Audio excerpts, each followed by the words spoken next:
At 4:44 a.m. on the 29th of February 2012, the National Weather Service in Paducah, Kentucky, issued a tornado warning for southeastern Saline County, Illinois. The warning was part of a larger outbreak that had already produced destructive tornadoes across the Midwest. The storm responsible was a supercell thunderstorm moving northeast at about 50 miles per hour. It had already dropped an EF3 tornado near Ridgway, Illinois, just 15 minutes earlier. At 4:45 a.m., the same supercell crossed into Saline County. The warning stated that a confirmed tornado was on the ground, heading directly toward the city of Harrisburg. The city of 9,000 people was still asleep. The warning was broadcast over NOAA weather radios and local television stations. But inside the darkened homes along the tornado's path, many residents had turned off their electronics for the night. The sirens did not sound. At 4:50 a.m., the tornado was less than 2 miles southwest of Harrisburg city limits. It was producing a damage path roughly 300 yards wide. Radar showed a debris ball, a distinct signature that indicated the tornado was lifting heavy material into the air. The National Weather Service later noted that the storm's rotation was strong and tightening. At 4:53 a.m., the tornado entered Harrisburg from the southwest, crossing Route 145. It struck the Greenbrier subdivision first, leveling homes to their foundations. At 4:54 a.m., the tornado moved into the downtown area, a stretch of small businesses, churches, and older houses. At 4:55 a.m., the tornado reached maximum intensity, producing winds estimated at 170 miles per hour and EF4 on the enhanced Fujita scale. At 4:56 a.m., the tornado passed directly over the Harrisburg Medical Center, a 3-story building that lost its roof and suffered wall collapse. At 4:57 a.m., the tornado exited the city to the northeast, leaving a scar through the heart of Harrisburg that was half a mile wide in some places. The total time from touchdown to dissipation was roughly 20 minutes. The total time the tornado was over Harrisburg was about 4 minutes. In those 4 minutes, 8 people were killed and over 100 were injured. When the sun rose, the extent of the damage became clear. More than 800 homes and businesses were damaged or destroyed. Hundreds of trees were snapped or uprooted. Cars were tossed into piles. One school was partially collapsed. The Harrisburg Medical Center had to evacuate patients because of structural instability. Power lines were down and natural gas leaks caused small fires. Search and rescue teams from across southern Illinois arrived by mid-morning. They worked through piles of debris, calling out for anyone who might be trapped. The first reports of fatalities came in slowly. 2 of the victims were found in a mobile home park near the Greenbrier subdivision. 3 more were inside a house that was swept away. One was a man who had gone to check on his elderly neighbor after the storm passed and was killed by a falling tree. The last victim, a woman in her 60s, was found under the rubble of her living room. By noon, the death toll was confirmed at 8. But even as rescue operations continued, questions began to form. How could a tornado warning be issued nearly 12 minutes before the tornado struck, and yet so many people were caught unprotected? The National Weather Service had performed well. They tracked the storm, issued the warning, and updated it continuously.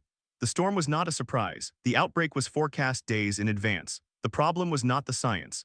The problem was the gap between the warning and the human response. Investigators from the National Weather Service and the Illinois Emergency Management Agency looked at the timeline. The tornado warning was issued at 4:44 a.m. The tornado struck Harrisburg at 4:54 a.m. That gave residents 10 minutes of lead time. 10 minutes is enough to move to a basement or an interior room. But the siren system in Harrisburg did not activate. The city's outdoor warning sirens were designed to be triggered manually by dispatchers at the Saline County Emergency Operations Center. That night, the dispatchers were overloaded. The storm had knocked out the primary power feed to the dispatch center, and the backup generator failed to start. The dispatchers had to operate on battery power, switching to a portable radio network. In the chaos, the siren activation command was not sent.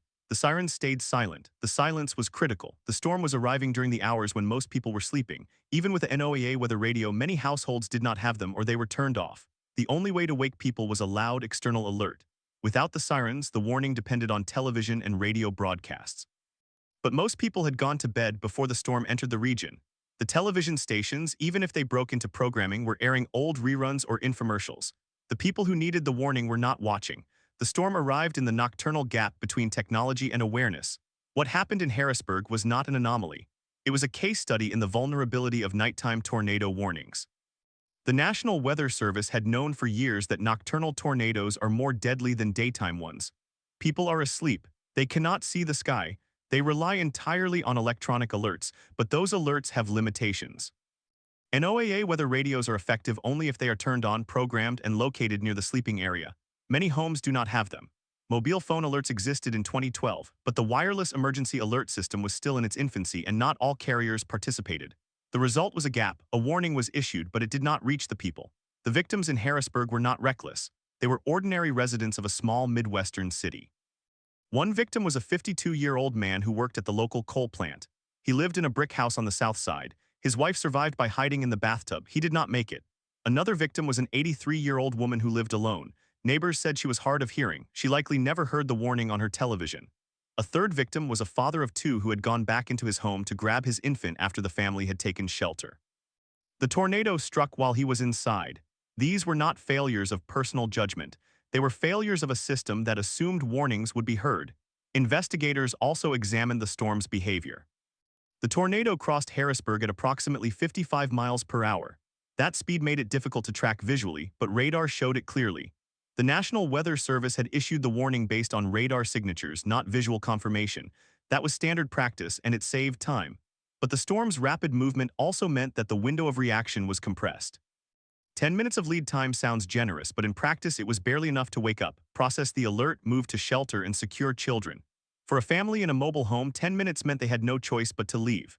Mobile homes are not safe in EF4 tornadoes, but leaving required having a car, a destination, and clear roads. In the dark, with debris starting to fly, that was not realistic. The only safe option was to have a prearranged shelter, such as a community storm shelter or a basement. Harrisburg had few community shelters. Most homes lacked basements because the water table in southern Illinois is high. The aftermath of the Harrisburg tornado brought a series of recommendations. The National Weather Service urged cities to improve siren reliability, including backup power and automatic activation systems. The Federal Emergency Management Agency provided grants for storm shelter construction. Local officials reviewed their emergency plans, but the deeper lesson was about the nature of risk. No tornado warning system can be perfect. The combination of a fast-moving storm, a sleeping population, and a failed siren network created a perfect vulnerability. In the years that followed, Illinois strengthened its outdoor warning siren standards, requiring monthly testing and battery backup. The wireless emergency alert system expanded. By the late 2010s, most cell phones would receive a tone when a tornado warning was issued, even if the phone was on silent. That change came too late for Harrisburg. What happened in Harrisburg matters because it was not a freak accident. It was a predictable disaster. The meteorologists saw the storm coming. The warning was accurate and timely, but the chain of communication broke at its weakest link, the human ear. The sirens did not sound, the radios were off, the phones did not buzz. The people slept through their last chance to move. When the tornado arrived, they were still in their beds. The storm itself was not unusual for the region. The 2012 Leap Day tornado outbreak produced over 40 tornadoes across the Midwest and the Ohio Valley. The Harrisburg tornado was the strongest of the outbreak, and it was the deadliest single tornado in Illinois since 1996. But the number of deaths was not explained by the storm's intensity alone. The death toll was higher than similar EF4 tornadoes that struck during the daytime. The National Weather Service compared the Harrisburg tornado to an EF4 that hit Tuscaloosa, Alabama in Tuesday. That tornado killed 65 people, but it struck at 5:10 p.m. The timing mattered. In Harrisburg, the same tornado strength at night with a smaller population killed 8. It could have been worse. The tornado missed the most densely populated parts of the city by a few blocks. The death toll could have been in the dozens if the path had shifted 300 yards north. That narrow margin was not luck, it was geometry. But the margin between survival and death in Harrisburg was not just geometry, it was also the missing sound of a siren. In the weeks after the storm, the Saline County Emergency Management Agency reviewed the siren system. The investigation revealed that the generator failure was caused by a dead battery. The battery was supposed to be tested weekly, but the testing log showed gaps. The dispatchers had not been trained on the backup system. The human error was compounded by equipment failure. The result was that no siren ever sounded in Harrisburg that morning. The first many residents knew of the tornado was when their homes began to shake. The question that lingered was simple and painful. Could the deaths have been prevented? The answer is not definitive. Even if the sirens had sounded, some residents might not have taken shelter in time, but the evidence from other nocturnal tornadoes is clear. Sirens do save lives. In the 2011 Joplin tornado, the sirens sounded, and many people reported that the sirens woke them. In Harrisburg, the silence may have cost lives. The families of the victims later filed lawsuits against the city and the county, arguing that the failure to activate the sirens amounted to negligence. The cases were settled out of court. No official admission of fault was made. The memory of the Harrisburg tornado remains embedded in the city. A memorial was built in a park near the downtown area, listing the names of the 8 who died. Every February 29th, the sirens are tested in their memory. the city rebuilt. New homes went up with stronger construction. Storm shelters were installed in some neighborhoods, but the scar of that morning is not just physical. It is a reminder that warnings are only as good as the last link in the chain. In Harrisburg, the chain broke at 4:44 a.m. and the result was measured in seconds and lives. In the days following February 29, 2012, the city of Harrisburg began to count its losses. The search for survivors turned into a search for the dead. By mid-morning, the death toll stood at 8. The injured were over 100. The number of homes destroyed was over 200. The damage path stretched for nearly 2 miles through the heart of the city. The National Weather Service sent a survey team to assess the damage and classify the tornado. The team arrived by noon. They walked the debris field, measured the width of the destruction, and examined the pattern of fallen trees and collapsed buildings. By late afternoon, they had determined the rating, EF4, with winds estimated at 180 miles per hour. The tornado was on the ground for 24 miles. It was the strongest tornado to strike Illinois in nearly 2 decades. The survey team also noted something else. The damage was concentrated in a narrow corridor, but within that corridor, the destruction was total. Brick homes were reduced to piles of rubble, cars were thrown into trees, a church lost its entire roof, a school was damaged beyond repair. The tornado had passed directly over a mobile home park on the south side of the city. Those homes were unrecognizable. The metal frames were twisted into knots. The debris field extended for miles, with personal belongings scattered across fields. Investigators later found a photograph of a young girl, still in its frame, lodged in a tree branch half a mile from the home where it had hung on a wall. The victims were identified over the following days. One was a 26-year-old mother of 2 who had been sheltering in her bathroom with her children. The children survived, she did not. Another was a 64-year-old man who had lived alone in a small house near the railroad tracks. His body was found in the basement of a neighbor's home, having been carried there by the wind. The youngest victim was a 6-year-old boy who had been sleeping in his bed. His parents found him in the yard. The oldest was the 83-year-old woman mentioned earlier. Her body was discovered 2 blocks from her home. The coroner's report listed cause of death as blunt force trauma in all 8 cases. The city's emergency response was immediate but overwhelmed. The hospital was hit by the tornado. Power was out across the county. Cell phone towers were down. Roads were blocked by debris. Rescue crews had to work by flashlight and chainsaw. The Red Cross opened shelters in nearby towns. The National Guard was activated. The governor declared a state of emergency.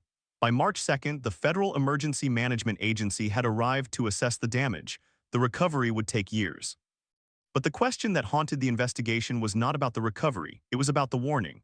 The National Weather Service issued the tornado warning at 4:39 a.m. The siren system was supposed to activate automatically. It did not. The backup generator failed. The dispatcher was not trained to manually activate the system. The result was silence. The investigation into the siren failure revealed multiple layers of breakdown. The city's emergency management director later testified that the system had been tested the day before the storm.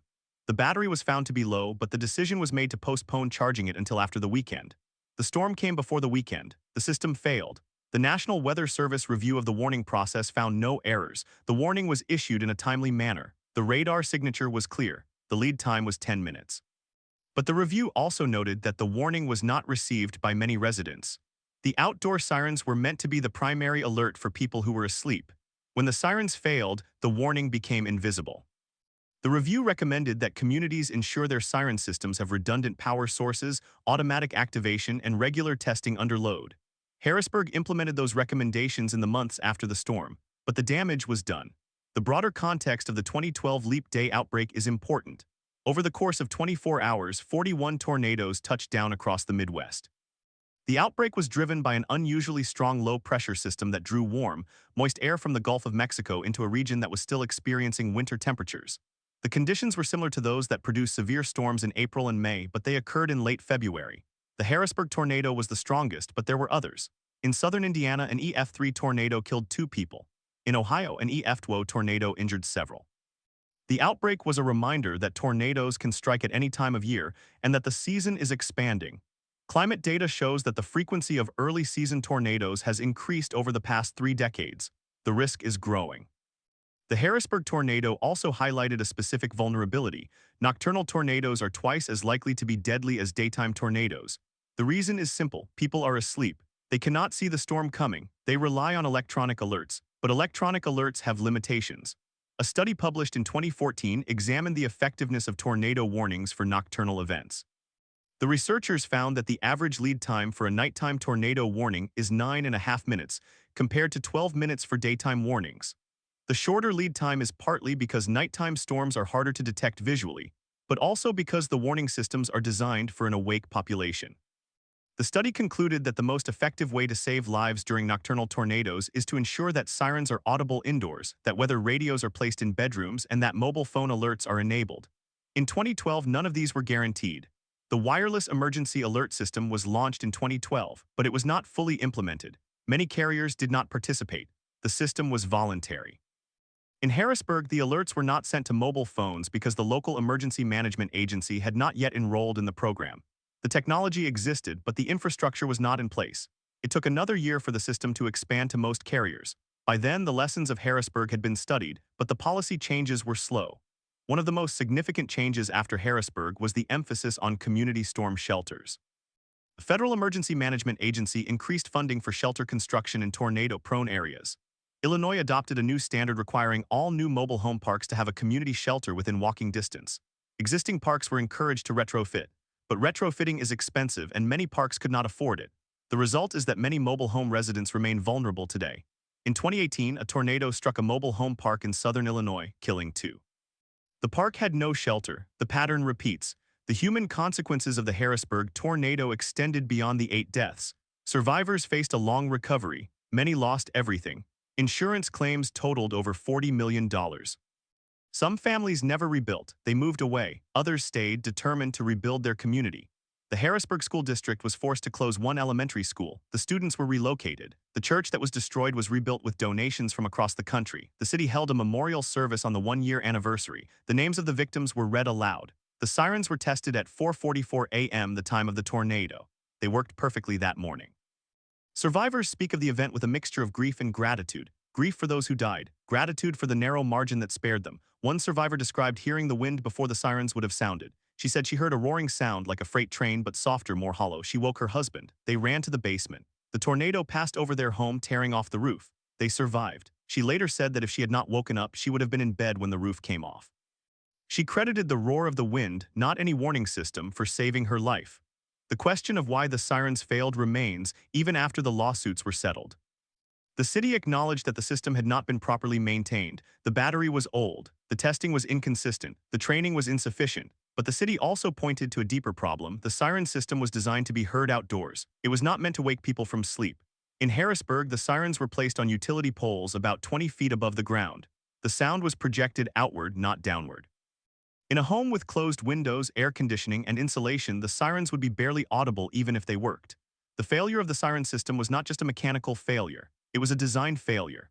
The system was designed for a world where people are awake and aware. The reality is that tornadoes often strike at night when people are asleep. After Harrisburg, the National Weather Service began to emphasize the importance of having multiple ways to receive warnings.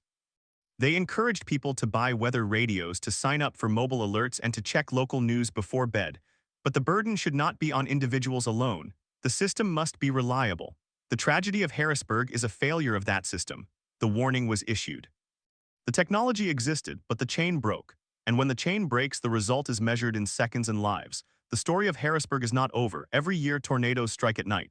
In 2020, a nocturnal tornado killed 25 people in Tennessee.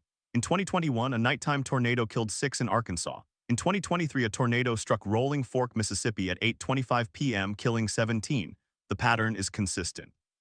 The technology improves, but the human vulnerability remains. Sirens are still the primary alert for many communities. Weather radios are still not universal. Mobile phone alerts are now standard, but they rely on cell towers that can fail in high winds. The same storm that generates the tornado can also bring down the infrastructure that delivers the warning. The deeper lesson from Harrisburg is that warning systems must be built for the scenario in which they are most needed. That scenario is the nocturnal tornado. The siren failed, the radio was off, the phone did not buzz, the people slept, the tornado came, the tragedy was not a mystery. It was a predictable consequence of a system that had not been stress-tested against the worst case. In the years since, communities have made changes, but the fundamental challenge remains: how do you wake a sleeping population in under 10 minutes? The answer is not simple. It requires redundant systems, fail-safe designs, and continuous testing. It also requires public education. But even then, there is no guarantee. Nature is indifferent to human preparedness. In Harrisburg, the indifference of nature was matched by the indifference of a system that failed when it was needed most. The sirens did not sound. The people did not wake. The tornado did not pause. The death toll was 8. It could have been more. It should have been none. The margin between survival and loss is often measured in seconds. On February 29, 2012, those seconds were filled with silence. The memory of that morning is preserved in the stories of survivors in the rebuilt homes in the Memorial Park. Every February 29th, the sirens are tested. The sound echoes across the city. It is a sound of remembrance but also of warning. It says, "We cannot guarantee your safety. We can only remind you of what happens when the chain breaks. Stay alert, stay prepared, because the next tornado may come at night when you are asleep and when the only sound you hear is the wind." At 4:35 a.m. on February 29, 2012, the tornado touched down approximately 3 miles northwest of Harrisburg. It was not a sudden appearance. The rotation had been evident on radar for several minutes. The National Weather Service had issued a tornado warning at 4:06 a.m. The storm was moving northeast at 45 miles per hour. The tornado touched down just outside the city limits. It carved a path through farmland first. It uprooted trees. It destroyed a grain silo. It was moving directly toward the mobile home park. The tornado was rated EF4 on the enhanced Fujita scale. Maximum winds were estimated at 170 miles per hour. The damage path was 3/4 of a mile wide. At 15 miles per hour, the forward speed was slower than many tornadoes. That slow speed meant the storm lingered over neighborhoods. It inflicted more damage per structure. It also meant the tornado was wider and more destructive than typical for that region. By 4:40 a.m., the tornado entered the mobile home park. The park contained over 130 mobile homes. Most were anchored only by straps or tie-downs. Few had basements. Some had interior bathrooms. The occupants had less than 10 minutes after the warning to find shelter. The siren system did not activate. The storm struck with full force. First homes to be hit were those on the outer edge. They disintegrated in seconds. The debris cloud grew black and dense. Inside the homes, people were thrown. Some were found hundreds of feet from where they had slept. The aftermath revealed a grim pattern. Many victims had been in their beds. The National Weather Service sent a survey team later that morning. The team documented the damage path and the wind indicators. They found vehicles rolled into piles. They found mobile homes flattened and twisted. They measured the width of the debris field. The survey team noted something unusual. The destruction was not uniform. Some homes were completely swept away. Others remained partially standing. That inconsistency is typical of EF4 tornadoes, where subvortices within the main circulation create alternating bands of extreme and moderate damage. The tornado continued northeast. It struck the Ridgway Road area, then crossed Illinois Route 34. It damaged a church, a school, and dozens of homes. It lifted near the Saline River, approximately 5 miles northeast of Harrisburg. The total path length was 7.5 miles. The entire event lasted 15 minutes. In that time, 8 people died and over 100 were injured. The Storm Prediction Center had issued a moderate risk of severe storms for the region earlier that evening. The moderate risk category means widespread severe thunderstorms with tornadoes possible. The specific outlook mentioned the potential for strong, long-track tornadoes. The forecast was accurate. The warning for the storm that produced the tornado was issued 41 minutes before touchdown. That is a generous lead time for a nocturnal tornado, yet the warning did not translate into effective action. What happened in those 41 minutes? At 4:06 a.m., the National Weather Service office in Paducah, Kentucky detected the rotation on Doppler radar. The storm was 20 miles west of Harrisburg. The warning was issued. It was broadcast on NOAA weather radio. It was transmitted to local emergency management agencies. The Saline County Emergency Management Agency received the warning. The agency activated the siren system. At least it attempted to. Siren system was located at the County 911 Center. The control console indicated that the siren had been triggered, but it had not. The investigation later revealed that the siren had a dead battery. The system had 2 power sources, commercial electricity and a backup battery. When the commercial power failed during the storm, the system switched to battery. The battery was too old to provide enough current. The siren was a Federal Signal Model 2, a rotating mechanical siren. It required a high starting current to spin up. The battery could not deliver it. The siren did not activate. The system had been installed in the late 1970s. It had never undergone a comprehensive upgrade. The battery was supposed to be replaced every 3 to 5 years. It had not been replaced in over 6 years. The county emergency management director later stated that he believed the siren was working. He had tested it the previous week.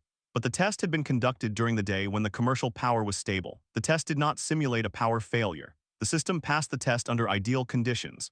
When the real power failure occurred, the system failed. The failure was not immediately apparent. The warning was issued. The siren control panel showed a green light. No one in the Emergency Operations Center could hear the siren from their location. They assumed it was sounding. At 4:20 a.m., the storm was approaching. The emergency manager decided to wait for confirmation from spotters before issuing additional alerts.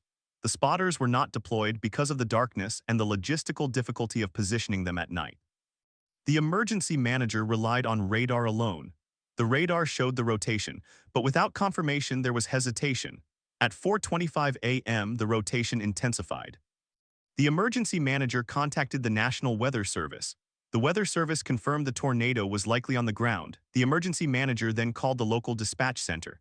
The dispatcher sent a tone alert to fire departments, but the tone alert was not broadcast to the public. It was an internal notification for first responders. The public had only the siren and the weather radio. The weather radio in some homes did activate. But many residents reported that they had turned off their weather radio because of frequent false alarms. Some said the radio did not wake them. Others said they had no weather radio. In the mobile home park, only a handful of residents recalled hearing any warning. Most said they were asleep. They learned of the tornado only after the wind had already struck. One survivor, a 32-year-old mother, told investigators that she woke up to the sound of breaking glass. She grabbed her 6-year-old son and ran to the bathroom. The tornado tore the roof off her mobile home. She and her son survived by crouching in the bathtub. She said she had no warning. A neighbor 3 doors down was not as fortunate. He was found in his bed, killed by debris. The mobile home park had no community shelter. The closest shelter was a church 3 miles away, but no one would have had time to reach it. The park had existed for decades. When it was built, there were no building codes requiring shelters. After the 2010 tornado outbreak, the state considered a law mandating shelters in new mobile home parks. The law was not passed until after Harrisburg. It was too late for those 8 families. The investigation also looked at the role of the National Weather Service. The warning was timely and accurate. The Weather Service had no responsibility for siren activation, but the warning process relied on a chain of communication. The Weather Service sent the warning to the county. The county activated the siren. The siren failed. The Weather Service had no direct means to wake the public. They could not force people to buy weather radios. They could not ensure mobile phone alerts reached everyone. In 2012, the wireless emergency alert system was just being rolled out. Only 5 carriers participated. Many phones in Harrisburg did not receive the alert. Those that did, some users had disabled the feature. Others had their phones on silent. A study after the event found that fewer than 30% of Harrisburg residents received a mobile alert for the tornado. The main source of warning remained the siren, and the siren had not sounded. The question of why the siren battery was not replaced led to a broader examination of maintenance practices across Illinois. A subsequent audit of outdoor warning systems in the state found that nearly 40% had expired batteries or had not been tested in over a year. The audit concluded that siren reliability was a chronic issue. The cost of replacing batteries was small, but the responsibility was often split between counties, cities, and emergency management agencies. No single entity was held accountable.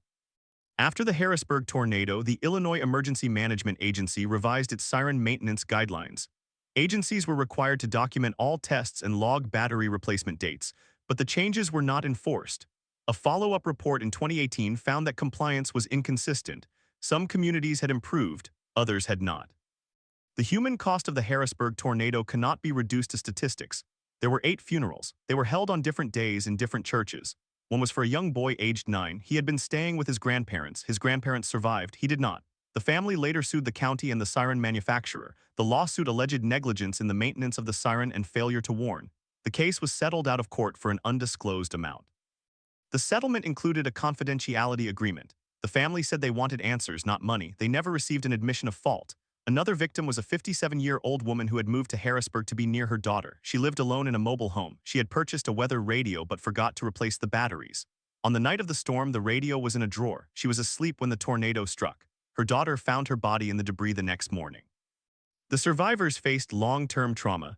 The community held town hall meetings. Counseling was offered. Some residents could not return to living in mobile homes. They moved to apartments or houses with basements. Others stayed but installed storm shelters. The local hardware store reported a surge in sales of weather radios and portable generators. The demand lasted for months. The tornado also damaged the town's infrastructure. The water treatment plant lost power. The power grid was down for days. Emergency crews from surrounding counties responded. The Red Cross set up a shelter at the high school. The Salvation Army provided meals. The National Guard was deployed to assist with debris removal. Economic impact was severe. The mobile home park was not rebuilt. The land remained vacant. Many residents left Harrisburg. The school district lost enrollment. The city budget was strained by the cost of emergency response and cleanup. Federal disaster assistance was approved. The Small Business Administration provided low-interest loans, but many small businesses did not reopen. In the years since Harrisburg has worked to recover, the memorial park was dedicated in 2014. It features a stone monument with the names of the 8 victims. The park is located near the site of the mobile home park. It is a quiet place. The sirens are tested every February 29th. The sound is a reminder of what was lost and what could have been prevented. The story of Harrisburg is a cautionary tale about the fragility of warning systems. It is also a story about human nature. People adapt to the risk. They become complacent. They forget to change batteries. They turn off radios. They assume the sirens will work. The tornado does not care. It arrives at 4:40 a.m. when the world is dark and quiet. The wind does not knock. It does not wait. The lessons from Harrisburg have been absorbed by meteorologists and emergency managers. The National Weather Service now provides more detailed impact-based warnings. They include specific hazard information such as "this is a particularly dangerous situation" or "tornado emergency." But those phrases are only useful if they reach the public. The technology for wireless alerts has improved. More carriers participate. The system is no longer voluntary. All mobile phones sold after 2012 are required to receive emergency alerts, but the alerts can still be ignored. The phone can be on silent. The user can be asleep. The ultimate solution may be a combination of technology and individual preparedness. But the burden should not be on individuals alone. The system must work when it matters. In Harrisburg, the system broke. The chain failed at its weakest link, a battery that was not replaced. The cost of replacing that battery was less than $100. The cost of not replacing it was 8 lives. The story of Harrisburg remains relevant because the same failure can happen again. Every community has a siren system. Every siren system needs maintenance. Every maintenance schedule can be delayed. Every budget can be cut. The difference between a warning that works and a warning that fails is measured in small decisions made long before the storm. In Harrisburg, those decisions were made over years. The outcome was sealed in a few seconds of silence. As the years pass, the memory of the storm fades. New residents move into Harrisburg. They may not know that the sirens once failed. They may not know that the battery was old. They may assume the system will work. That assumption is the most dangerous part of the story, because the next tornado could come at night. The warning could be issued. The siren could be tested. But if the battery is old, or the phone is silent, or the radio is off, the outcome will be the same. The wind will not wait. The search and rescue effort began before dawn. By first light, the full extent of the destruction was visible. The mobile home park looked like a battlefield. Homes had been lifted from their foundations and folded into piles of twisted metal and splintered wood. Vehicles were overturned. Trees were snapped and stripped. Emergency workers moved through the debris, calling out for survivors. They found 6 bodies in the first hour. 2 more were recovered by mid-morning. The last victim was not found until afternoon. He had been thrown more than 100 yards from his home. The coroner's office set up a temporary morgue at the county fairgrounds. Families gathered at the high school waiting for news. The Red Cross provided food and water. The American Red Cross of Southern Illinois reported that more than 300 people registered for assistance in the first week. The Federal Emergency Management Agency sent teams to assess damage. The state of Illinois declared the county a disaster area within hours. The governor visited the site 2 days later. He promised a full review of the warning system. The investigation into the siren failure took several months. The National Transportation Safety Board did not have jurisdiction over tornado warning systems, so the lead was taken by the Illinois Emergency Management Agency and the National Weather Service. They traced the siren's maintenance history back to its installation in the late 1990s. Records showed that the battery had been inspected annually, but the inspection reports did not note the battery's age. The manufacturer's recommended replacement interval was 5 years. The battery and the backup supply had been in service for nearly 9 years. It had been tested only twice in the 2 years before the storm. Both tests were conducted during daylight hours when the siren was known to function. Neither test simulated a real power loss. The inquiry also examined the county's emergency action plan. The plan required at least 1 backup siren per zone. Harrisburg had only 1 siren for the entire southwest side. That siren covered an area of roughly 1 square mile. The mobile home park was at the edge of that coverage zone. Even if the siren had sounded, the sound level at the park may have been below the recommended threshold for waking sleeping residents. A study commissioned by the county after the tornado found that the siren's effective wake-up radius was about half a mile in ideal conditions. In a thunderstorm with high winds, that radius shrank further. The mobile home park sat just outside that reduced radius. The question of why the battery was not replaced earlier led to a deeper look at county budgeting. The Emergency Management Agency had requested funding for siren replacements in each of the previous 5 budget cycles. The requests were denied. The county board cited other priorities: roads, schools, law enforcement. The cost of a new siren and backup battery was roughly $8,000. The county had allocated less than $500 per year for siren maintenance. That amount covered only routine testing and minor repairs. Capital improvements were deferred. This pattern was not unique to Harrisburg. Across the Midwest and Plains, many communities relied on aging siren systems installed in the 1970s and 1980s. The federal government had funded hundreds of siren installations after a series of deadly tornadoes in the 1950s and 1960s. By 2012, many of those sirens were obsolete. Replacement parts were hard to find. Batteries were often taken from other equipment. The National Weather Service had no authority to require upgrades. State governments left the decision to local counties. Local counties often left it to towns. Towns left it to voters. Voters usually said no to new taxes for sirens. They assumed the existing ones would work. In Harrisburg, the county board met 3 months after the tornado. They voted to allocate $100,000 for siren upgrades. New sirens were installed in the mobile home park and 2 other vulnerable areas. Backup batteries were replaced and a maintenance log was mandated. The county also purchased a portable generator for the Emergency Operations Center, but the changes came after the tragedy. The families of the victims attended the meeting. They did not speak. They did not applaud. The personal stories of the 8 victims continued to haunt the community. One of them was a retired coal miner who had lived in his mobile home for 20 years. He had a weather radio but did not use it. His family said he believed the sirens would always work. Another victim was a woman who had recently lost her husband to cancer. She had moved to the mobile home park to be closer to her son. She was found still clutching a photograph of her husband. A third victim was a young couple expecting their first child. The wife was 23 years old. The husband was 25. They had moved to Harrisburg because the rent was affordable. Their unborn child did not survive. The emotional toll on first responders was significant. Many of the emergency workers were volunteers. They knew the victims. They had grown up in the same community. After the rescue operation was complete, several firefighters reported symptoms of post-traumatic stress. The county offered counseling, but only a few took advantage. Some left the fire service altogether. The fire chief at the time later admitted in a recorded interview that he still could not drive past the empty lot where the mobile home park once stood. The broader implications of the Harrisburg tornado extended beyond Illinois. The National Weather Service used the event to strengthen its impact-based warning initiative. They introduced new wording for tornado warnings. Tornado emergency for the highest threat level. The Weather Service also began issuing particularly dangerous situation tornado watches more frequently. But the effectiveness of these changes depended on the public understanding the language. A study conducted in 2014 found that many residents in tornado-prone areas did not know the difference between a watch and a warning. They also did not know what a tornado emergency meant.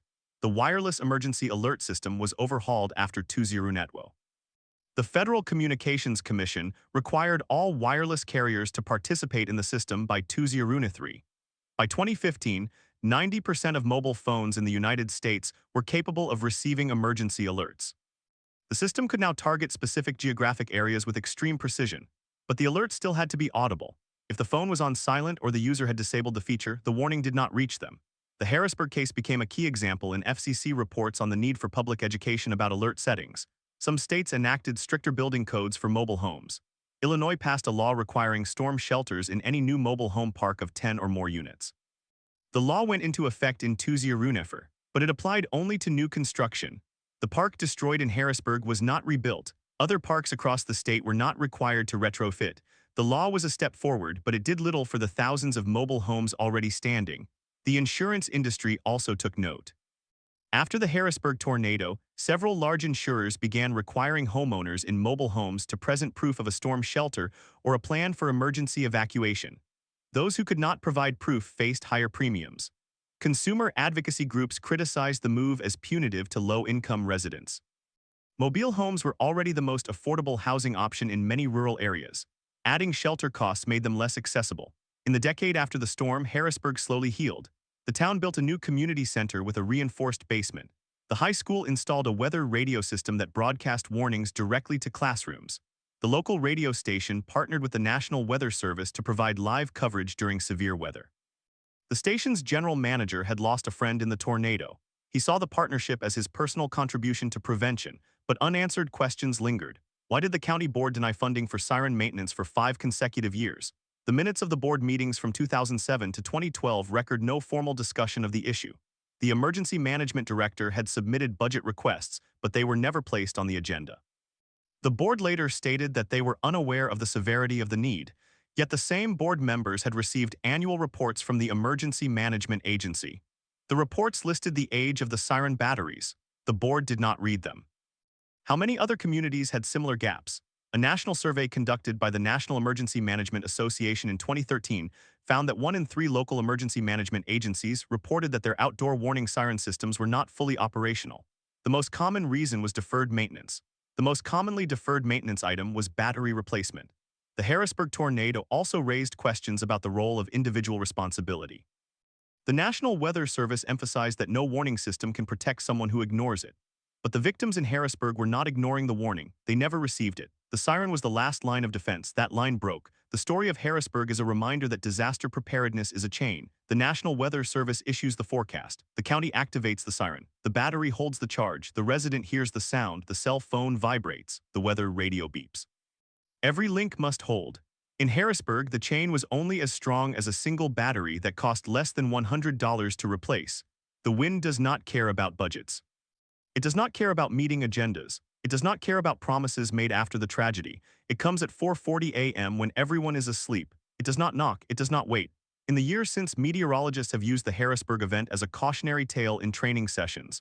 Emergency managers have cited it in funding requests. Activists have used it to lobby for stronger building codes. The names of the 8 victims have been read aloud at every National Weather Service severe weather preparedness workshop in Illinois. Their story is not forgotten, but the lessons are not always applied. Other communities have faced similar fates. In 2013, a tornado struck Moore, Oklahoma, killing 24 people. The sirens there worked, but many residents had grown numb to the sound because the sirens were tested every Saturday. Some ignored the warning. In 2011, the Joplin tornado killed 161 people. The sirens there were activated, but the tornado was so intense and fast-moving that many had no time to reach shelter. In each case, the same question emerged: what more could have been done? The answer is not simple.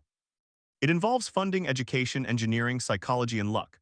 But the starting point is acknowledging that the system is only as strong as its weakest link. In Harrisburg, that link was a battery. The battery was never replaced. The siren did not sound. 8 people died. The rest of the story is the effort to prevent that from happening again. It is an effort that continues with no guarantee of success, because the next tornado will come, and the wind will not wait, and the wind will not wait. But what happens after the wind passes? For Harrisburg, the answer came in the form of a national investigation. The National Weather Service, the Federal Emergency Management Agency, and the Illinois Emergency Management Agency all sent teams to the town. They interviewed survivors, examined debris, reviewed radar data, and traced the chain of warnings from start to failure. Their findings were released in a joint report 6 months after the storm. The report confirmed that the tornado was an EF4 on the enhanced Fujita scale. Maximum winds were estimated at 170 miles per hour. The damage path was 12 miles long and 3/4 of a mile wide. The mobile home park sat directly in the center of the worst damage. The report also confirmed that the outdoor warning siren in that park did not sound. The battery was found discharged. The failure was not a mystery. It was a maintenance gap that had existed for years. What the report could not answer was why the gap was allowed to persist. The county emergency management director had submitted budget requests for siren battery replacement every year from 2007 to 2012. Each request was denied or ignored. The county board minutes from that period show no record of discussion. The director later testified that he had verbally warned the board that the batteries were aging. He said he was told there was no money. But the county's annual budget for that period shows funds allocated for road repairs, park improvements, and a new county vehicle. No funds were allocated for emergency warning systems. The report also highlighted a second failure. The National Weather Service issued a tornado warning at 4:38 a.m. That warning was transmitted via the National Oceanic and Atmospheric Administration's weather radio system. Weather radios are designed to automatically activate and broadcast the warning, but many residents did not own a weather radio. In the mobile home park, only 2 households had one. Both were destroyed. The wireless emergency alert system at that time was still in its infancy. It had been launched in 2008, but participation by wireless carriers was voluntary. In Harrisburg, many residents had mobile phones that did not receive alerts. Some had phones capable of receiving alerts, but they had not enabled the feature. The county had no mass notification system capable of calling landlines. The only reliable method was the siren, and the siren was silent. The human toll of that silence was calculated not only in lives lost but in injuries. 27 people were hospitalized. Many suffered broken bones, lacerations, and head trauma. One survivor required multiple surgeries for a crushed pelvis. Another was paralyzed from the waist down after a piece of debris struck her spine. The youngest survivor was 4 months old. She was found in a ditch, still strapped into her car seat, covered in mud. Her mother had been killed instantly. The psychological impact extended beyond the immediate victims. The community experienced a phenomenon known as collective trauma. Neighbors who had not lost loved ones still reported symptoms of anxiety, insomnia, and hypervigilance. The sound of wind became a trigger. The sound of a train whistle became a trigger. Some could not sleep without a weather radio next to their bed. Others moved away entirely. The town's population dropped by nearly 5% in the year following the storm. The recovery process was slow and uneven. Federal disaster assistance was approved, but many families found that the aid did not cover the full cost of rebuilding. Mobile homes are rarely insured for replacement value. Those who were underinsured could not afford to rebuild. Some moved to rental apartments in nearby towns, others stayed with relatives. The mobile home park was never rebuilt.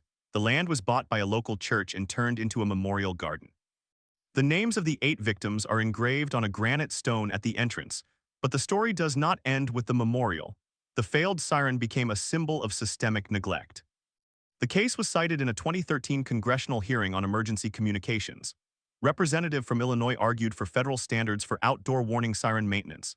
The hearing did not lead to a new law. Instead, it led to a recommendation that states adopt their own standards. Only 6 states did so by 2010. Illinois was not among them. The question then becomes, what would it take for change to happen? The answer is often another disaster. After Harrisburg, other communities reviewed their own siren systems. In 2014, the town of Wayne, Oklahoma replaced all 18 of its siren batteries after a local news investigation revealed that many were over 10 years old. In 2015, the city of Nashville conducted a citywide audit and found that 40% of its sirens were non-operational. The audit was prompted by a reporter who asked city officials if they had learned anything from Harrisburg. The officials had not. But they checked anyway. The Harrisburg tornado also prompted a shift in how meteorologists communicate risk. The National Weather Service began experimenting with more precise language. Instead of saying, "take shelter immediately," they started saying, "this is a life-threatening situation. You are in grave danger." The idea was that more graphic language would break through the complacency that often accompanies frequent warnings. But research later showed that even graphic language could be ignored if the person receiving the warning had not experienced a tornado before. The most effective warning turned out to be a familiar voice. In Harrisburg, the local radio station had a dedicated weather anchor who had been broadcasting for 30 years. He was on the air at 4:38 a.m., but only a few listeners were awake to hear him, so the question becomes personal.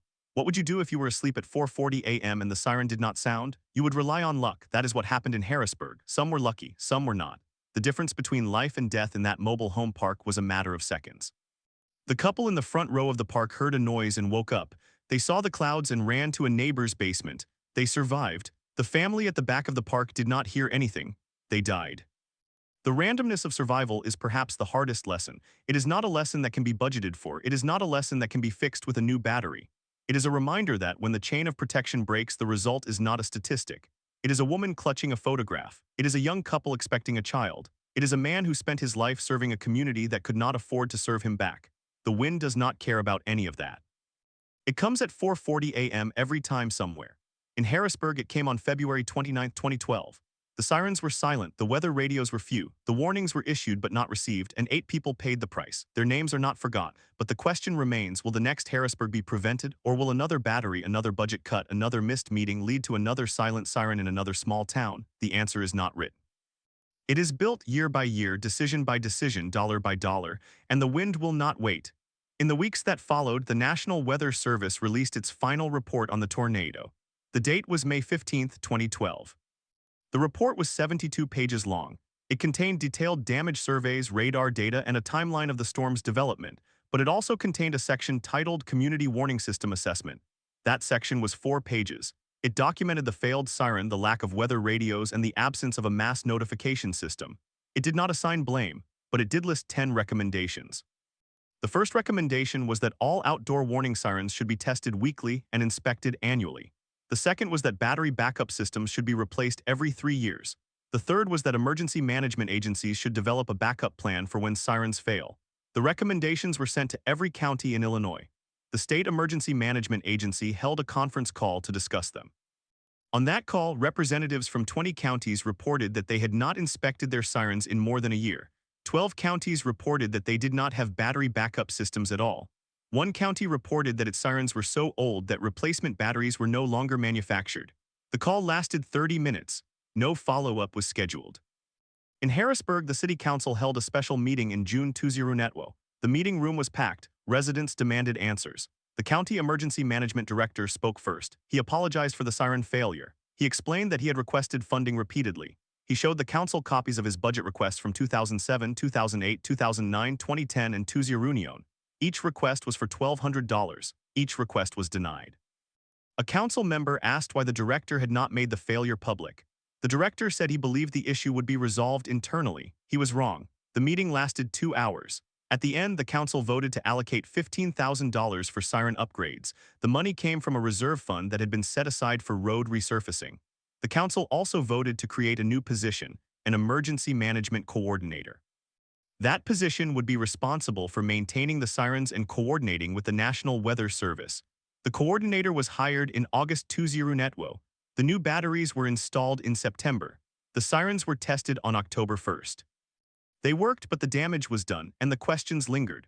Why had a system designed to save lives been allowed to fail for so long? Why had the county board ignored repeated warnings? Why had no one demanded accountability? These questions were asked repeatedly over the next year. They were asked at town hall meetings. They were asked at county board meetings. They were asked in letters to the editor of the local newspaper.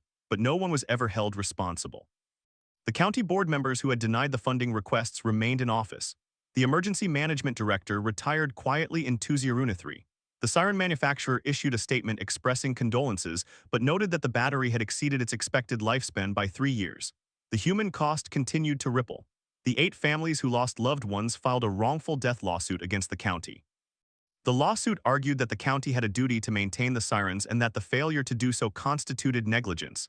The case took 2 years to reach trial. In 2014, a jury ruled in favor of the families. They were awarded a total of $3 million. That amount was split among the families. Each family received less than $400,000. Legal fees consumed nearly a third of the award. For the families, it was not about the money, it was about acknowledgement. They wanted the county to admit that it had failed. The jury's verdict was that admission. The county did not appeal, but the judgment strained the county's budget. The county board voted to cut funding for the Emergency Management Office. The new coordinator's position was reduced to part-time. The siren testing schedule was cut from monthly to quarterly. In 2015, the county's emergency management office was merged with the sheriff's department. The sirens were maintained, but no one was dedicated to monitoring them. The broader lesson from Harrisburg is not unique. There is a pattern in disasters. A warning system fails, an investigation follows, recommendations are made, money is allocated, then memory fades. Budgets shrink, attention moves elsewhere, the next storm does not wait.